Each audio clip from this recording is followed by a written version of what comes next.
What's going on, guys, and welcome back to yet another episode of the Snapchat. We are here. We are in June. We're in a new season, Alex, and it's been a good one. We've got Snap tournaments going on, brand new Merlin out in the wild. How you doing, man? How's your week? Buddy, I'm doing great. I'm having a ton of fun out there, and if I could, I know that this is a Marvel Snap podcast, and we almost never talk about anything other than Marvel Snap. Almost never, sir. Certainly but not hookah. I gotta tell you, definitely not the hookah. The Switch 2 came out. Yeah, and, I'm glad you brought this up. To try it at all. I'm glad you brought this up. You got one? So I was like, okay, buddy, listen. I was trying to not feed into the hype. I was like, I ain't getting a Switch 2. It's way too expensive. I was talking myself out of it. And then of course, midnight on the pre-release and stuff, I'm like, okay, I'm getting a pre-order. And I tried as hard as I could not get a pre-order. I was so sad. And then on release day, I was kind of huffing and puffing. I was looking at Amazon. It said by invite only to get the thing. I'm like, what does that even mean? I was so sad. And then I got home and my wife called me. She's like, yo, we need some milk. Do you want to just run by Costco quick? And I'm like, buddy, I always go to Costco. I'm there 6 times a week. So I go to Costco. I walk in. There's 60 Switch 2s there. 60 of them. I'm like, yeah, all right, dude, I guess we're doing this. They beat the scalpers this year, man. I went and got mine. Did not pre-order because I forgot. I think we were doing a Snapchat, actually, when the pre-orders went live. But we were filming because my brother's like, did you get one? I'm like, I was in the middle of filming. Anyway, I went to Target, dude, 10 a.m. I was well after the storm, and they had 10 of them left. And I was like, I'll definitely take one of them. And I feel a little bit under the weather now. That's when it was starting to hit me. And I was like, oh, man, this is perfect because I can grab my Switch. I had to go get my old Switch because I haven't turned that on just a little bit. It's been a little bit of time. But, man, fire that up. Okay, hit me, man. Initial impressions. What'd you think? So right off the rip, I will tell you that the actual physical Switch itself looks incredibly better than the other one. They have seriously improved every facet of that machine, holding it, the size. I think the screen looks beautiful. Even the speakers, even the sound is so much better on the actual handheld device. I think they really did a good job. You're paying for that. It was insanely expensive. My Costco bundle that came with 12 months of Nintendo Plus expansion pack, whatever, and Mario Kart came to $834 Canadian. And I hope my wife did not hear me say that because I would be in trouble. I feel like this. I saw a quote and I felt like it lined it up pretty well. It's evolutionary, not revolutionary, and I think that's a good quote of what it is. There's some flaws with it. I think the launch titles was definitely an L. I think they definitely should have put out a couple more titles. But I will say this. I'm going from, by the way, I didn't get the OLED one in between. So I'm going from the raw Switch, to this massive improvement. And it was cool that all my Switch, the old games are right there. Just load those up. And I tell you what, man, there's nothing like Mario Kart. Oh my gosh, it just hits me so hard. So I appreciate Mario Kart. Me and my wife played a couple hours. It was just so fun to chill. Oh, wasn't it great, dude? Who'd you play? Who's your guy? Shy Guy. I play Shy Guy. Dude, same here. I'm okay. Dude, no way you're a Shy Guy. Yeah, I'm a Shy Guy, man. Dude, I got what was his first costume? I'll tell you because of it was I got the earmuffs. Yeah, earmuffs. The pit crew one. Yeah. So Shy Guy was my first one, but then I kind of messed with the penguin and the snowman. I like the cow. The cow. Yeah, dude, I heard the cows are taken over by. What do you feel like? If you guys don't know, the thing that they changed was there's you drive to your track and you only do each lap once. So it's very different. I like it. I think it's kind of cool and different. It's really cool, man. And I was playing online, my wife and we were playing online with the knockout mode. Oh, wow. Yeah, I was playing online knockout mode. And my wife just got knocked out basically right away, which is kind of funny. But, dude, it's so intense. Online knockout mode is so much fun. It's chaotic and crazy. And I think the knockout thing is perfect for Mario Kart. It's just so awesome. I love that you threw your wife right into it. I cut you off before you could. I have to ease my wife into games. So I did 50cc, you're doing it. She's got the auto drive on. I'm like, oh no, great job, honey. And then now in a week, that's when I get her into the knockout mode. I got to fuel the vessel that is the competitive drive. But yeah, man, she's Animal Crossing is as hardcore as it gets for her. And so Mario Kart is right there too. But man, look at us getting our wives into gamers. Yeah. So the only game my wife ever played for the entire time that I've ever known her is she really liked this game on Facebook called Alice Greenfingers, and she just liked that. And there was another game that was called Dr. Mario, which was like kind of like a pill game. Am I glitching? You're glitching out. You look like you're part of the Matrix right now. But the idea that I can hook up that Switch and tell my wife, be like, hey, like, do you want to play Mario Kart? And she'll play with me and actually like not finish dead last and have a good time and have fun. It really goes to show you how incredibly well designed Mario Kart is. As just a core concept, it's ingenious and it feels pretty ageless. Yeah, they got their market down for sure. I think that I was more of a Nintendo kid than a PlayStation kid, so for me this was always home. I actually did play Melee, unlike some people here on this call. It's okay. Looking back, I was going to play Breath of the Wild because they did these upgrade things. You could go. I was going to replay both Zeldas. I kind of did them too recently, so I was like, I don't know. So I'm currently going through I was going to do Odyssey, the Mario, because I haven't messed with that in a while.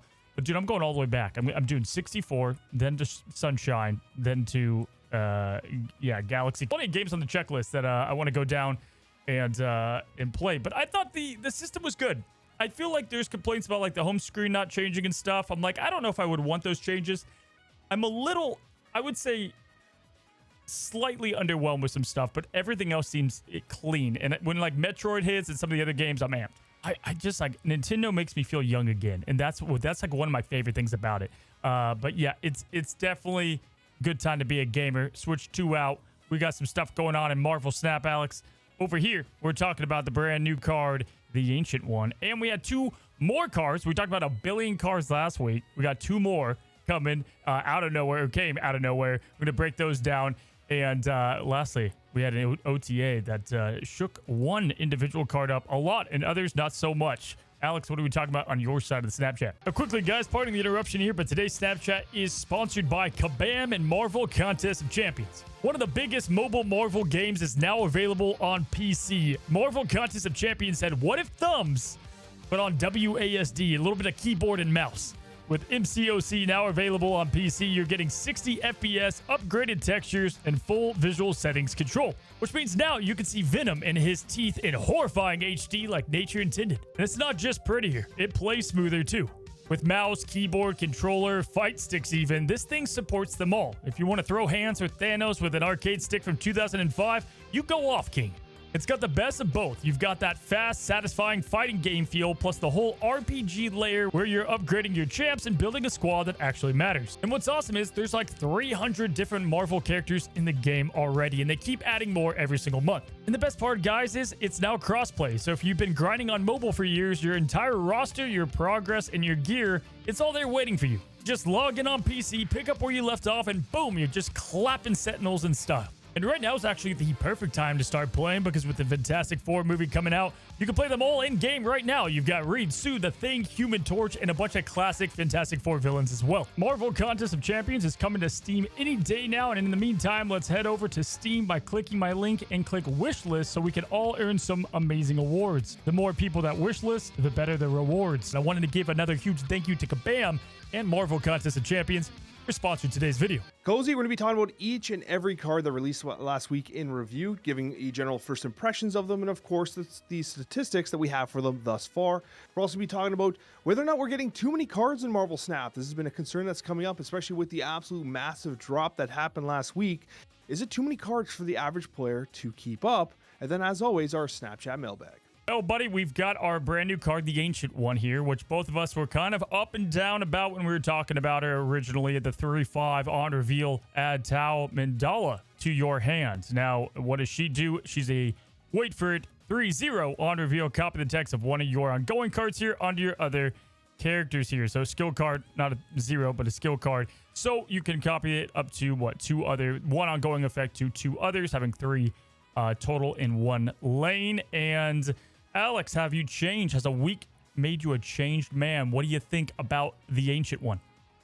You know what, Cozy? I think I might change a little bit. So you and I, we had an interesting run with the Ancient One. You're right to say that. We started both at 4, and we both collectively dropped to 3. And while I think that 3 is a fair assessment, I'm actually leaning more towards like the 2.5 range. Like, I feel like I've dropped even more. And the reason for that is because I think it's just too expensive and too slow. Especially with playing a week of Agamotto. Like, I played a lot of Agamotto this week, and I think that he felt rough in a way that I did not expect. And I feel like Ancient One is touching on the same issue that Agamotto has, where these spells are high impact. They're just too expensive, especially when you consider what Merlin's doing for 1 cost. Ancient One has a very high potential of impact, but you also have to have things on the board, right? There's circumstances that it's going to pop off, but it needs a lot of macro setup at a very expensive cost. And I almost want to drop to 2. Like, honestly, I don't think the Ancient One's going to play as well. You were hard on the 4 train last week. I remember. I know, and I'm dropping all the way down. The conversation that I ended on that I think really helps me evaluate cards better is if it were to be a 4 or 5 star card, if it's too good, then it's too good to be true. And that's how we ended the last conversation. I said, if you look at the upside of this card, I think it's too good for Glenn to allow this card to be good. And on top of that, right, if that wasn't a dead giveaway, her also being a 3/5, right? So you have a couple indicators saying, okay, this is going to land, and the title of this is Fun or Cracked. This is going to land more as a fun card. And it's going to have that opportunity to really pop off. And that's what was holding me back originally. You're at a 2. I think that's definitely a fair statement. I remember, I went into probably the worst week to go into a Snapchat was 0 notes, although it made it a lot of fun going in there, just like looking at cards as they're fresh coming to my face. But I would probably, I think 2 is a little low. I think a 3/5 is still a 3/5, and then you have the opportunity to kind of go a little bit crazier than that. But I'm not going much higher. I'll go like a 2.5. Yeah, so like a raw 2 is right there. I think that's, I don't think you're gonna miss here, but I think ultimately this is going to be one of those fun cards that don't end up completely landing where we want it to, especially because what we just said, I think a lot of people read this and they might think they get a full lane of ongoings, but you got to set it up right. You got to spend a lot of energy to make sure that happens. And then what else are you going to do? I like the idea of Patriot, Ultron finish. I think there's some cool things you could do, but there's also just Moonstone, Patriot. There's other ways you could accomplish, kind of a similar result and not have to go all in on something fun. So I think we agree, and I think we're, I would agree that it's on the lower ends. I'm at 2.5. So it's funny that like you bring up a lot of really good points. First of all, the floor being relatively high because it is a 3/5 is notable.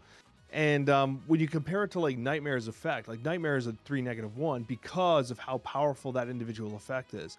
And I thought about like, okay, so like what does an Ancient One deck look like?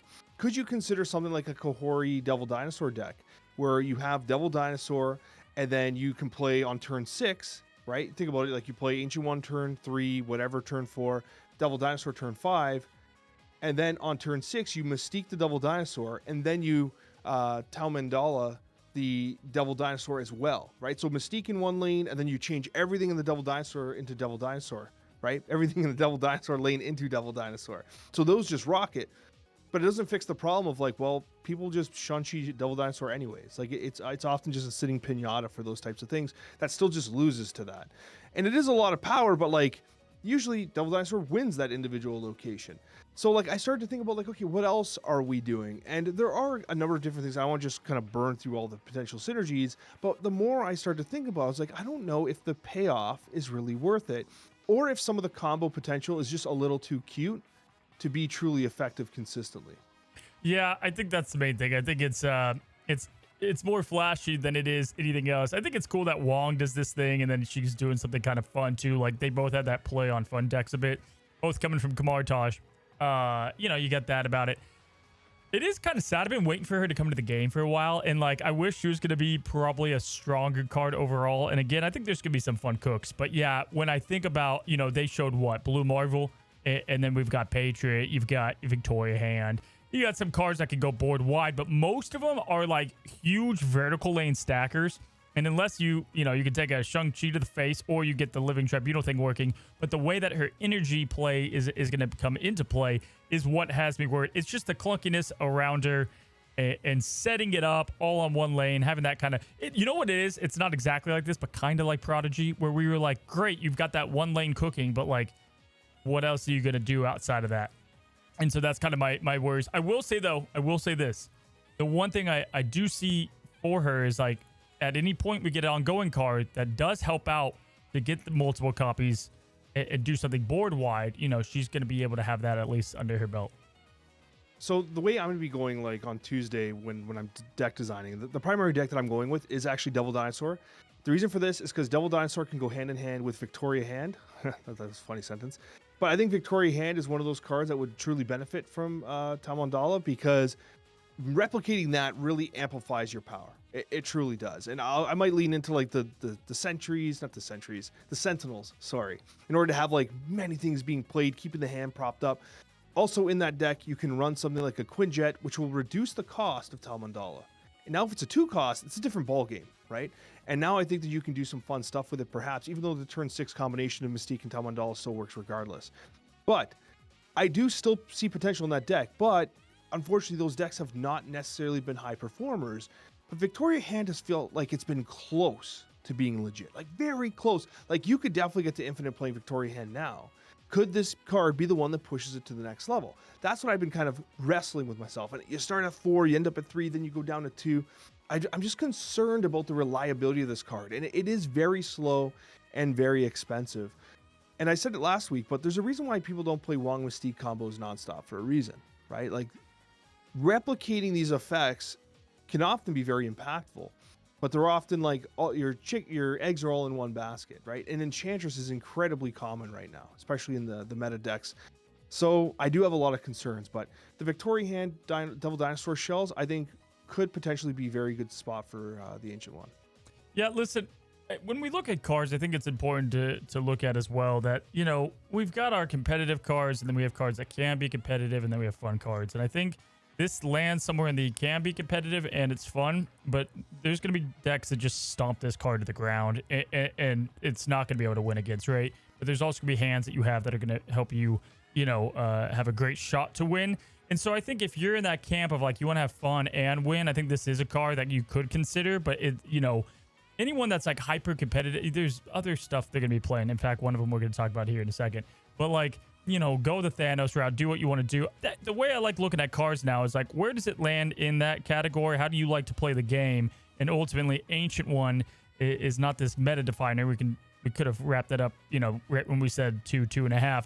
But she is going to land on the other side. And hey, we've brought up fun cards before, aka Infinity Ultron, and then look what happened to him. They made him now much better with an OTA. So that could always happen and could be in store for her.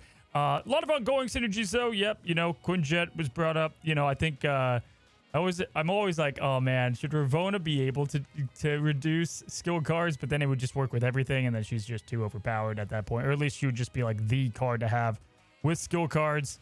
Nicholas Scratch, yeah, he could go up a power point, but there, you know, there's a lot that could work with her. But I think ultimately, this, if you like the Wong stuff, you like the fun stuff. You know, this could be a card you want to consider. And if you pull her, let's say 2 weeks from now, at least you'll have a fun time. And obviously, like, she has her own niche to fill, but I do think that like Moonstone is a bit of a comparable.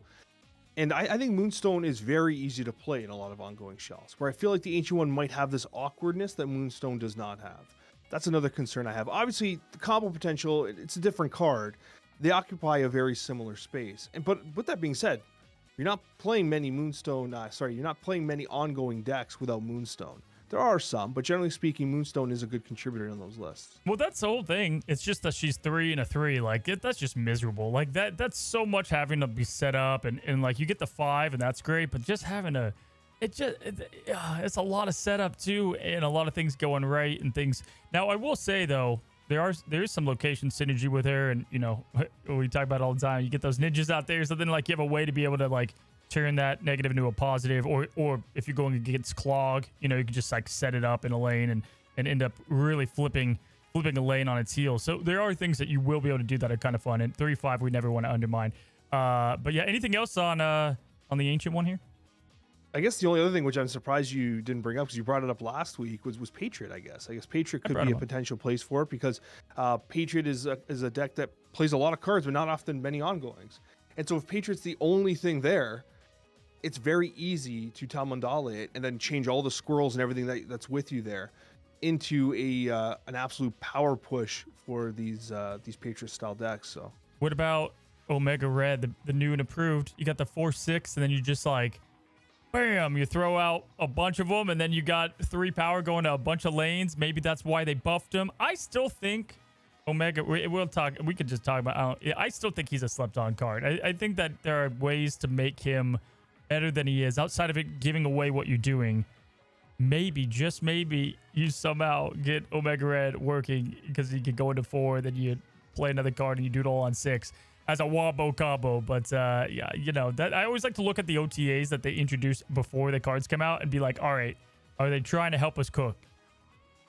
It's true, because like you can evaluate a specific card based on the merit of the current meta. But if the meta shifts or if cards change, then the way that cards apply to the meta is totally different. And a good example of that was Sauron and Starbrand. Starbrand came out, was fine, but then Sauron gets changed to a 2 cost and now to a 1 cost, obviously. But when it was changed to a 2 cost, Starbrand suddenly was the hottest commodity on the market and felt insanely better. And not because that Starbrand got buffed, but because the supporting cast did. So I think that's a perfect assessment, Cozy.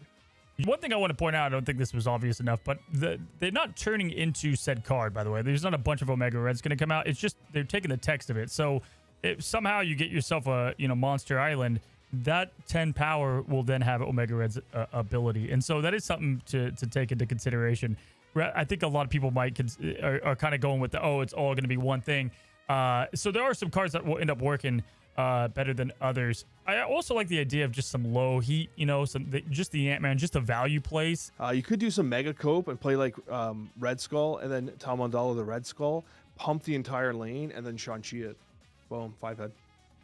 That's a 10 head. And then just forget the other lanes. Just hope they... Oh, don't worry. You don't need to do that. You win by impressing your opponent with what you've done. You win without winning. Like you leave as a winner at the end of the day, kind of thing. Yes, that's exactly how it is. But Alex, we got 2 cards out of nowhere. We weren't expecting them, and then bam, they drop. Butch is a 5/8, and he has an on reveal ability. Next turn, you can move cards to this location, and then we also have Mercury. We're gonna break them down one by one. But Mercury, just so you're aware, is a 2/2. You can move this once ongoing. Enemy cards here can't move. So for the record, I know that technically Cozy and I are previewing a card we could have played, but also I tried to get it nonstop for days and it did not work. My Marvel Snap was so bugged, I could not get it. And literally only the last 2 days I've been able to actually play with this card because I got it and then I couldn't put it into decks because it kept airing out. So I literally have not played much of it. I think this card is okay. I think it's fine. I think it is an added tool to move-based shells. I think like literally traditional style moves stuff is cool. I like the idea that only you can move cards to that particular location. That could be particularly advantageous. I think Hydra Stomper loves it. I think that Heimdall loves it because you can reposition for a Heimdall play. I think it's a neat card. I really do. I do like it a lot. What's the star? I'm gonna go with like a solid 3 stars. Because the reason why I say 3 stars specifically is that I think it's going to have a very tight niche, but it is a fair card. I don't think it's a weak card. It's a fair card, but it's the kind of card that I don't think you're going to have to chase, if that makes sense. Yeah. I don't think you need to chase owning this card, but I also think this is a very nice like draft design for what it's worth. This is a very even if you're not playing move and you pull this as a 5/8, it's just a good draft card type thing. I like the card. I think it's totally fine. I don't think it's meta shaking or meta warping. It hasn't at least exhibited that in the day and a half that people have had it. Like everyone has had it for basically a day and a half.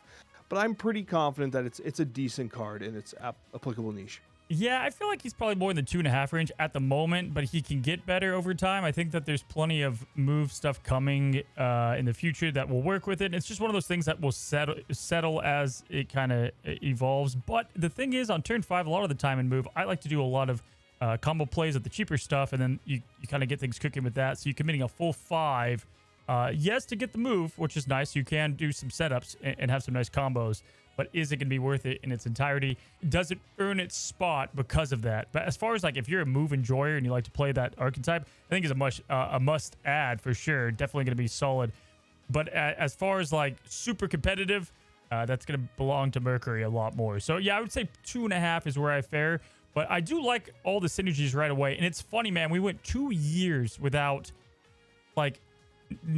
barely any new move stuff. There was just no move stuff for the longest time. And then in the last like couple months, dude, we've had like 6 new move cards. It's crazy how much more move has come into the game the last couple months rather than the first 2 years. No, you're right. There's been a ton more move cards added. And it's funny because a lot of them don't see much play, because I think that generally speaking, players don't like playing move. It's kind of sad, but like they just don't really want to play move. But of the move cards that have come, I think Fanfei looks awful compared to this. I think this is a way better version of, like, they do different things, but I think this is much more like just generally a better card than something like Fanfei. Still niche, but more broadly applicable. But what I will say is, when I was kind of playing with this card a little bit, I was trying to set up like Galactus, where you could basically move everything out and then G-Man a particular location, because you get to clear the other locations, right, and play on turn 6. No one fell for it, unfortunately. But way too much setup. The dream was there. Nah, dude, that's a cook that I like, man. Oh man, and they released the official.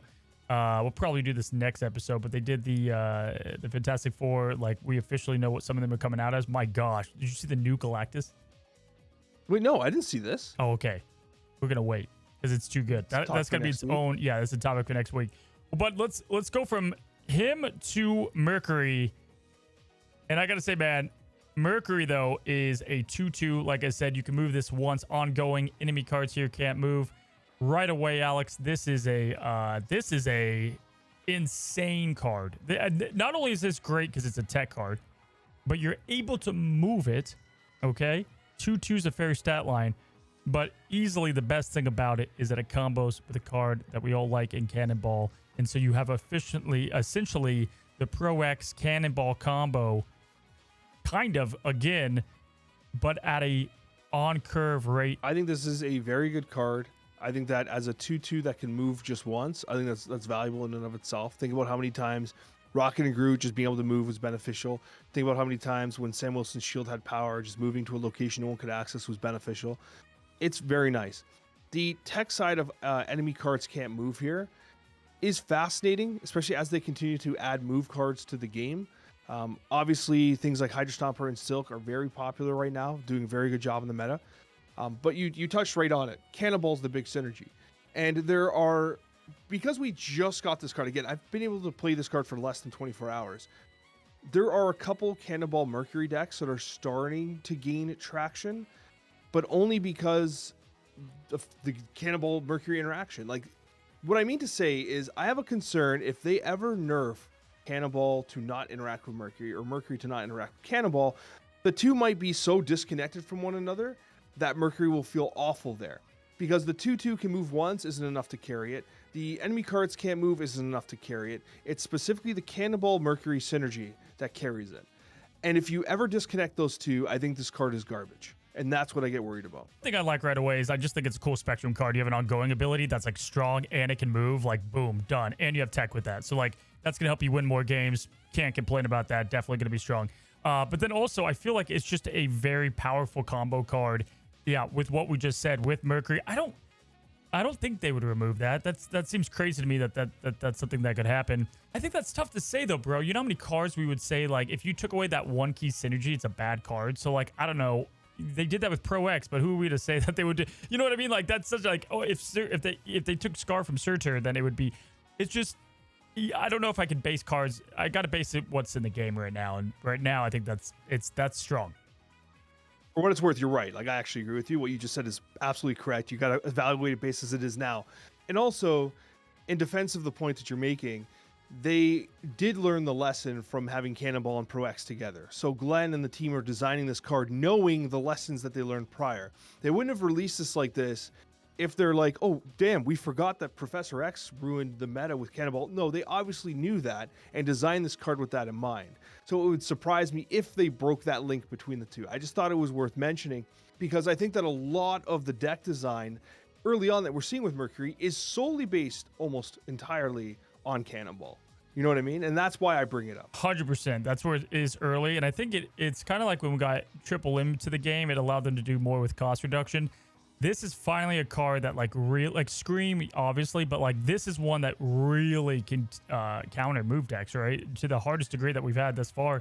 And so this also, if you're a move player, this is a good thing for you because anytime you have more tech in the game means they can kind of beef it up in other ways. And so maybe that's why we are seeing this huge surgence. You know, they plan this design stuff well in advance, and they never know how it's going to go fully. And so maybe they made this card because of all this stuff, and this was going to be a good release valve to it. Either way, though, I think Mercury is much better, and you can definitely celebrate if you get this card. And if they do change the cannonball thing, use it while you can. What I find interesting, though, is that, like, if you think about the type of release valve Luke Cage is, for instance, right? Or Shang-Chi is, or Enchantress is. I think that Mercury and the tech that it provides isn't good enough on its own. Like, think about Mobius and Mobius and those types of, like, traditional tech cards. I don't think that you play Mercury in, like, a Sarah control deck because you want to, oh, I need tech against move, for instance, right? No. Right? You know what I mean? Because, like, that's what Scream could be, for instance. But it's the idea that you have this offensive capability with Cannonball, the fact that it can move, the fact that it's an ongoing, as you mentioned. And it just so happens to be an appropriate tech piece against what is now an emerging archetype with, you know, these new Hydra Silky Move style decks. So the tech side of it seems very incidental, and everything else around it is pretty decent. And it's funny as well. It's a 2/2, but look at the lines of text. You can move, and it has tech.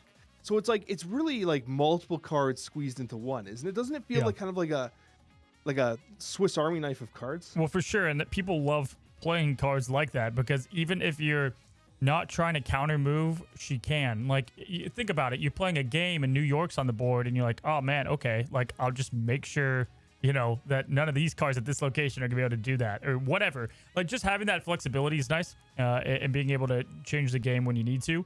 Also, though, I feel like, yeah, I mean, what does move do well? It scales crazy, right? And Shadow King is just a much better answer to that, or a bunch of other cards that can just, you know, completely get rid of all the momentum they had. But this stops them in the first place from having it. And so I do think it is a 2 burst for 1 stone. I'm interested to see where it overall adjusts. But yeah, love the Cannonball thing. Love it having multiple facets in one. Strong card, 2/2, 2/3 would be crazy. And obviously like it a little bit more than the card prior. We have not given it star ratings yet. I don't believe we've said them out loud. But before we do that, I just also want to say, very relevant point to this Marvel Snap podcast. Mercury gives me T-1000 vibes. Oh yeah. Like, see that arm there? Very. Don't you feel like this is like right from Terminator? Yeah, right. No, for sure. Definitely feel that. And I love the commitment to the uniform, you know, like even going full Mercury mode over You here. gotta wear the uniform. You gotta wear it. Yeah, I can't not have it on. You know, that's ridiculous. What's your star rating? I'm going 4 stars. Yeah, I feel like that's about right. I think 4 is good. I think 4 is a good, but we'll also see this everywhere with Cannonball as that continues to go. So you might see it a bit more popular than a 4-star, especially because you can get your hands on it a bit easier than this is a Series 4. On that note, as a Series 4 drop, it's pretty good. And I wonder if they accidentally released it. I wonder if they weren't done balancing it yet. I wonder if Glenn was going to be like, this should be a 2/1, or this should be like, they totally released it by accident. Which, let's be honest, that's kind of ridiculous. Like, that's kind of silly that they released it by accident. But, yeah, no, I don't know how we didn't start with that. This was not supposed to happen. That's why Alex and I didn't have it in our episode last week, and why it wasn't in the whole past video. Why couldn't they have done this when Elixir came out and Kid Omega was? Why couldn't he come out on accident, man? I tell you what. I know, isn't that true? Like, this season has legit cards that we're excited to play. A lot of bangers. Last season, we were falling asleep talking about some of these cards, and like now you're dropping Series 4 cards that easily I would rather have had than an Elixir. I know, man. Well, we've got our last subject here, the OTA review. Ultron is good? ? Guys, if you're just now coming in, you missed. We had a lot of OTAs in the last couple weeks. We went a long way without OTA, and now we got 2 back-to-back. So Ultron, Infinity Ultron, once a fun card, has made his way to much more than that. Now, Alex, we talked about it all the time. What was the one thing that they needed to do to make him relevant? We're about to talk about it. Before we get to him, though, let's just fire off some of the other beats that they changed. We got Super Giant going from a 4/5 to a 4/7, Alex. A 4/5 is so bad for that card. Oh my gosh. 4/7 is not much better. I don't think this is going to change the fate of who Super Giant is. I don't think so either. I think that the effect is good, but no, is it good? I'm not sure. It has some merit, But once again, we talked about it when Superdrive first came out. We talked about it being used defensively. Oh, you stop Lady Jane Foster in negative decks and all that stuff. That's cool, I guess. But as we've seen, like we talked about with Mercury, the best type of tech effects are the ones that you use offensively as well as defensively. Like Shang-Chi is a defensive card that just flips a lane, right? That's why it's so damn good. That's why it's in almost half of the decks in Marvel Snap. And Supergiant's effect is kind of just not needed. And until there is a legitimate true offensive capability, and keep in mind, what really killed it was that they also changed Taskmaster. Yeah. Right? Yeah. From 5 to 6. Because you need so multiple if Taskmaster cards. was still a 5, they could have done something. You need multiple options because you can't just rely on drawing her and then like one thing to happen. That's an awful game plan. So you need multiple things. Taskmaster going away was a big hindrance to that. And so yeah, I guess in the future if more come out, I think she needs a rework, to be completely honest. But for now, she's up to a 4-7. So we'll see if she gets more play from it. Brought him up earlier. Omega Red though 4-5 to 4-6 now. They're pretty careful. And I quote Glenn here. I think whenever they did this effect with him, they weren't sure if it was going to be tame enough. They thought it could end up being broken with how good he was, and then he just didn't get to play. A 4-6, though, +3 on all lanes, it's definitely respectable. And I think we do see a bit of a surgence, but 4-6, still nothing earth-shattering for a guy that got, 0 to no play. It's also worth knowing that also gets buffed up by 2 with Spectrum. Like there's ways to kind of continue that reach. You could play Omega Red, Iron Man, and then you play something like an Onslaught. Obviously very greedy, Enchantress says hello type stuff, but still possible, right? There's ways to manipulate that lane power. Yeah, I think Thanos Ongoing is probably one of his best homes just because you have so many ways to sort power. It's a strong deck on its own, but do you even need them? Probably not. Speaking of somebody you don't need, man, we've done so many on your side, like this card sucks or like the most forgettable card. How do we never bring up Giganto, bro? How do we never bring up this garbage heap of a card? Like it's been a year since we brought up this POS on the cast here. First of all, how dare you? What do you mean, Secondly, how dare I? What do you mean? Dude, what are you on? Giganto's sick. Do you remember that summer variant where he's sitting in the little tube?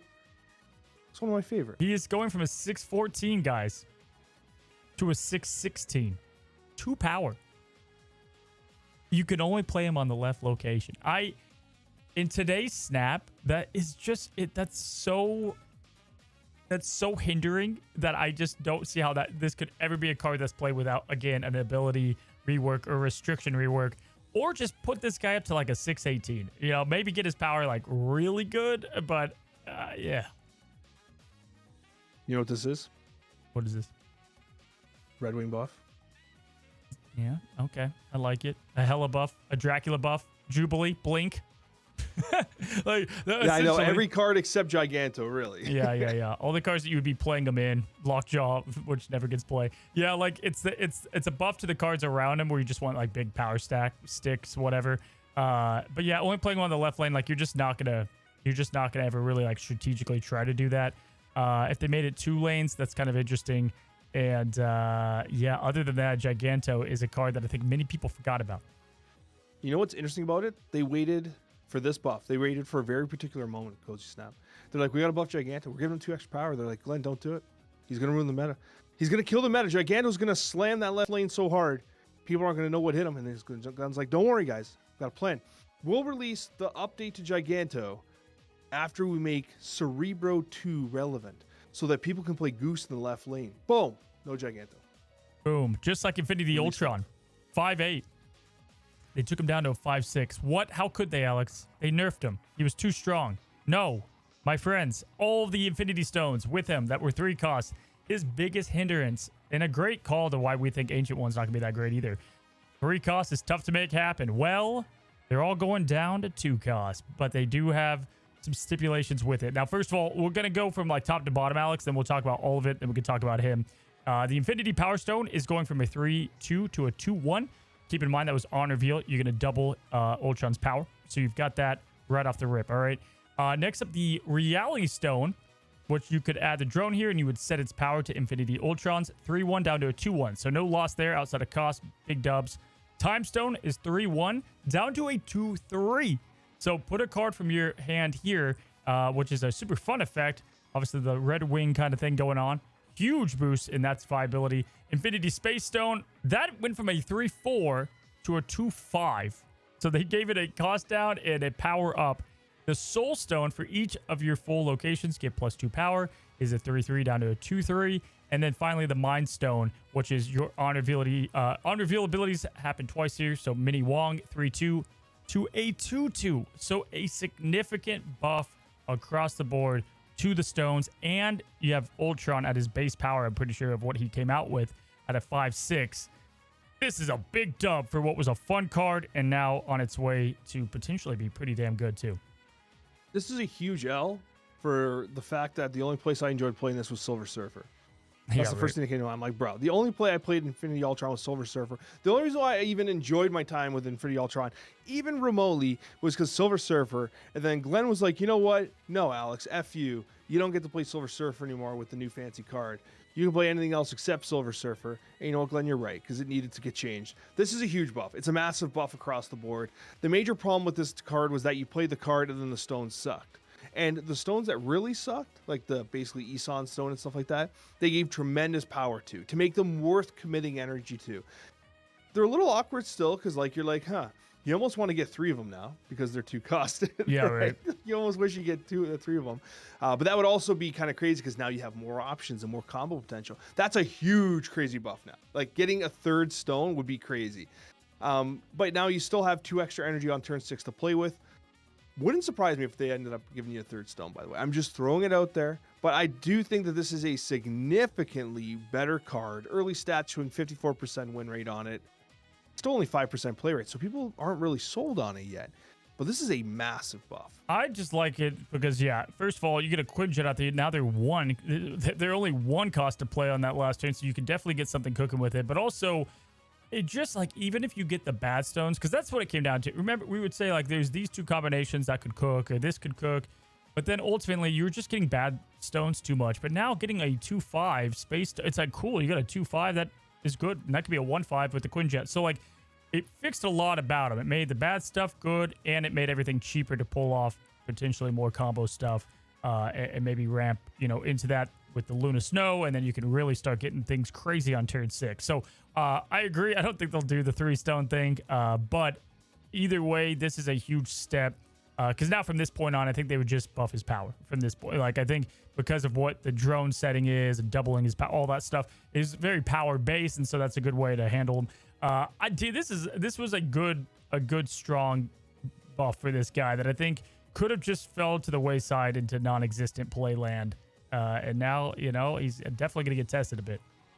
And I'm pretty sure, unless I'm hallucinating this, I'm pretty sure you called this because you're like, if he's underpowered, because they put so much effort into its design, they're going to buff it. I feel like you said that at some point, either on my side or when we were first evaluating it. But you were like, this is too much effort for a single card for them to let it languish. Yeah. So I think you called it, bud. And so in my literal, like, I only played a few games with Infinity Ultron because there's been so much going on. He feels way better, and the floor is way higher than it was before. That even like the bad stones are like, well, I mean, there's still a 2-5 that does something. So yeah, definitely a huge buff. Well, that is the OTA, guys. So a little bit of a smaller OTA, and outside of Ultron, not as impactful, but get out there, experiment with your Omega Reds and your Ancient Ones if you're polar. Guys, excuse me for being a little bit under the weather today. That's why we're a bit shorter on time, and not as much hookah talk this time around. Alex, but I've gotten a mini request to get you over to the hookah for you to try it. Actually, people were like, I can't believe you cut it. It was only like one other line right there, and then there was also noise in the background, so I cut it right when you said something about hookah, and that was the comment of the last Snapchat. Anyway, guys, we hope you enjoyed your week here hanging out with us on a Monday. We wish you a great rest of your summer week and June, and we'll see you on the next one. Happy snapping.